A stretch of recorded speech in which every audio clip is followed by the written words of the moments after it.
아주 잘 지내셨어요? 당신은 잘 지냈나요? 네, 저 아주 잘 지냈습니다. 이번 주 재밌는 소식 네. 들고 왔겠죠? 우리나라 평균 연령 몇 살인지 아세요? 고령화 사회가 되고 있으니까 한 30살? 30살? 응. 아니다. 한 40살. 45살입니다. 와. 기대 수명은 몇 살인지 아십니까? 기대 수명은 네. 100살. 아, 조금 갔는데 90살. 84살, 84세라는 건데, 생각보다 조금밖에 못 사네요. 그러니까 이게 원인이 사실 저출산 고령화인 거잖아요. 저출산, 이 한 명의 여성이 가임 기간 동안 낳을 것으로 기대되는 이 평균 출생아 수를 이제 합계 출산율이라고 하는데, 그게 2분기에 0.7명이 떴어요. 그럼 한 명도 안 되는 거예요? 한 명도 안 돼요. 어떡해요? 그럼 우리 국민연금 누가 되죠? 아, 모르겠어요. 어떡해요? 2명이 모여서 한 명도 못 만든다는 얘기입니다. 와. 이렇게 지금 저출산 문제가 심각한데 이 얘기를 하는 이유는 이런 사회적인 거대한 흐름이 우리 기업들, 이 산업의 지형을 어떻게 바꾸고 있는가 이거를 얘기를 해보려고 서두에 저출산 얘기를 좀 했습니다. 유통산업의 한정에서 이제 트렌드 변화를 조금 얘기를 하면은 일단은 아이들이 많이 먹는 거, 사탕, 우유, 초콜릿. 과자, 초콜릿, 껌 이런 거 다 거의 아동층이잖아요, 대상이. 그쵸. 사실 제가 업계에서도 성인들을 위한 과자도 있지만 사실 이거는 아동층이 다 대상이에요. 아, 원래 타겟층이 아동층이라는 거죠? 네, 원래 그냥 아이들 먹기 위해 만드는 거라고 인식을 하고 있는데 근데 아이들이 절대 인구가 줄어드니까 사실 돌파구를 마련을 해야죠. 그렇죠. 실적도 감소가 됐겠네요. 실적 감소는 사실 제가 확인을 해봤는데 각 사마다 실적 감소는 크게 이루어지진 않았어요. 왜냐하면 그거에 대해서 방어하기 위해서 다른 사업들이나 방어 전략을 갖고 올 거잖아요. 그래서 매출 감소로 인식이 되진 않았지만 이렇게 사업 방향이 다각화되고 변화되고 있다에 초점을 맞춰서 이야기를 해볼 거예요. 일단은 알겠습니다. 대표적으로 시장 규모를 하나 말씀드리면 뭐 아이스크림 시장 규모, 국내 시장 규모를 따지면은 2024년 그러니까 이제 내년에 1조 6천억 원인데 이게 한 10년 전에는 1조 9천억 원이었어요. 한 3천억 정도 시장이 줄어들 거다. 객관적인 데이터로 확인이 되기도 하고요. 그러니까 줄어들 거다 아니면 줄어들었다. 줄어들 전망이다. 전망이다. 대체적으로 이런 추세다. 그러니까 어느 정도 맞아 떨어지는 데이터고요. 그래서 이 제과업계에서는 어떤 전략을 내놨냐? 아이들이 먹기 위한 과자가 아니라 이 성인들을 위한 과자도 내놓는다. 약간 이런 게 마케팅 전략이에요. 요새 요새 먹태깡 알아요? 네, 알긴 알아요. 먹어봤어요? 못 먹어봤죠. 아, 제가 원래 그쵸, 예. 소화를 잘 못 시켜서 못 먹어봤긴 했는데 이게 아무튼, 찾기가 엄청 힘들다며요. 맞아요. 굉장히 뭐 편의점에서도 뭐 동났다 이런 거 많은데 그 먹태깡 같은 게 사실은 아이들이 먹기에 적합한 과자는 아니잖아요. 맞네. 그렇네요. 그게 사실 거의 다 술안주죠. 그쵸. 술안주용 과자.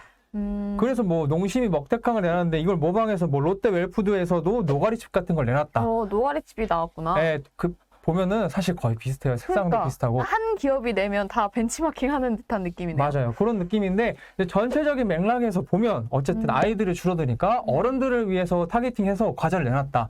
마케팅 측면, 사업 방향 이렇게 이해를 해주시면 될 것 같고 전반적으로 제과업계에서 보면은 그래서 새로운 성장 동력을 모색하기 위한 거거든요. 그래서 저번에 말씀드린 게 단백질이었잖아요. 맞아요. 대부분이 사실 그래요. 뭐 오리온에서는 단백질 전문 브랜드인 뭐 닥터유를 내놔서 한다던가 사실 메로나로 익숙한 브랜드가 사실 빙그레잖아요. 국내에서는 아이스크림 업계 2위인데 그쵸. 빙그레도 더단백이라고 또 단백질 음료 내놓는다든가 이렇게 새로운 시장을 개척하려는 게 이제 사회 현상, 저출산에 맞물려서 일어나는 기업들의 뭐 모색 방안이다.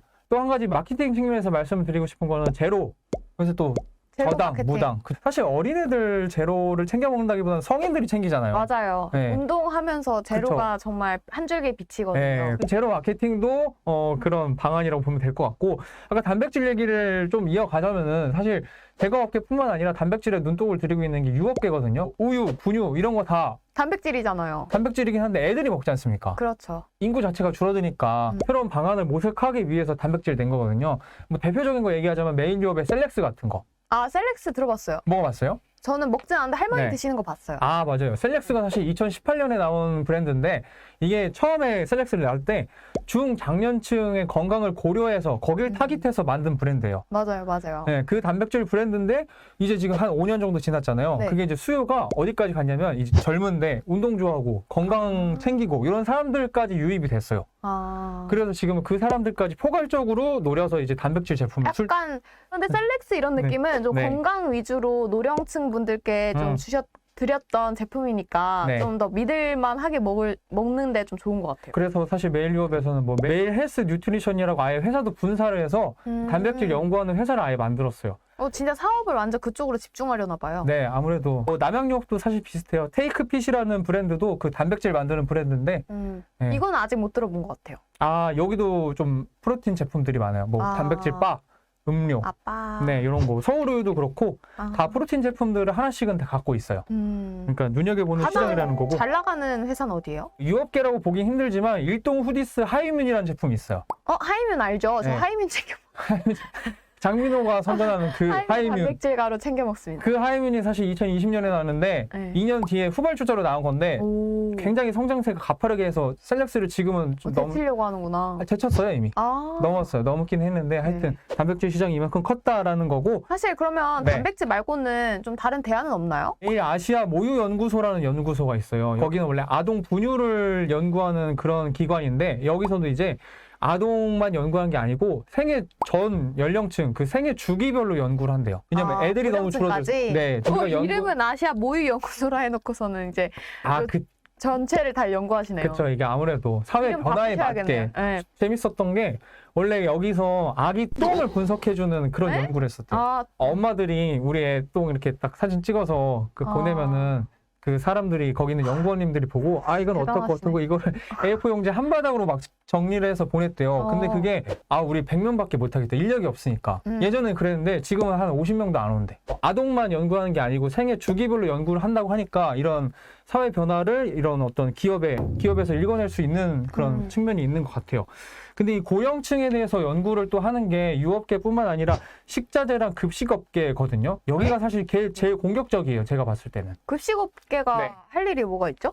사실 급식업계라고 하면은 우리 그 학교 다녔을 때 네. 급식장 해주는 그런 업체들 있잖아요. 그러니까요. 어딘지 알고 있어요? 어딘지는 모르죠. 아워홈. 알아요. 이렇게 맞아요. 말하니까 대충 알 거 같은데. 네, 알아요. 삼성 계열사에는 뭐 삼성 웰스토리 이런 데 들어가 있잖아요. 네네. 네, CJ 프레시웨이 이런 기업들인데 이런 기업들이 사실 식자재를 납품하고 혹은 아예 급식장을 운영하면서 수익을 얻는 회사인데 얘네들이 사실은 B2B라고 하면은 어떤 사업장이잖아요. 근데 그 사업장에는 복지시설, 요양원 이런 것도 포함이 돼요. 병원. 네. 그런 곳에 있는 분들은 대부분 고령자, 나이 많으신 분들이잖아요. 그 사람들의 맞춤형 식단이 필요하다. 그렇죠. 특징이 뭐냐면은 일단 씹기가 쉬워요. 간이 덜 짜. 간이 덜 짜고 이제 이렇게 잘 넘어가. 요즘 안 좋잖아요, 소화능력. 소화능력은 많이 괜찮은데 다 이가 아니고. 그래요? 이가 맞아. 얼마 전에 구강검진을 회사에서 했는데 아주 오래 상담을 하고 계시더라고요. 좀 치아가 좀 안 좋은데 아무튼 뭐 대표적인 브랜드들을 간단히 소개를 하면은 뭐 CJ 프레시웨이에는 뭐 헬시누리라는 브랜드가 있고 현대 그린푸드에는 뭐 그리팅이라는 뭐 브랜드가 있는데 대부분 이제 뭐 고령자들이 씹기 쉬운 고령 친화식들을 요새는 개발을 하고 있다. 이렇게 이해를 하면 될 것 같아요. 그 마지막으로 말씀을 드리고 싶은 건 아까 얘네가 B2B 이제 기업 간 거래를 대상으로 한다고 했잖아요. 네. 얘네가 B2C 시장으로도 진출을 하는데 그 방법이 뭐냐면은 어르신들 잘 못 챙겨 먹잖아요. 네. 이런 거 고령 친화식을 막 주에 한 번에서 2번 정기 구독 서비스 하는 거. 약간 야구르트처럼? 맞아요. 이런 식으로 그 B2C 시장을 확대하면서 이 사업 전략을 짜고 있어요. 뭔가 출산율이 좀 줄고 인구도 좀 고령화되니까 산업 전반도 좀 변화가 되는 것 같네. 네, 뭐 어떤 것 같아요? 제 입장으로서는 그 저출산율이 너무나도 충격적입니다. 오히려 그게 너무 걱정이네요. 식품업계는 알아서 살 길을 찾아가고 있는데 우리의 맞지. 연금은 누가 챙겨주나. 그건 맞지. 네, 그런 생각이 좀 드는 씁쓸한 소식이었네요. 다음 주에는 더 재미난 소식으로 만나 뵙겠습니다. 안녕. 안녕.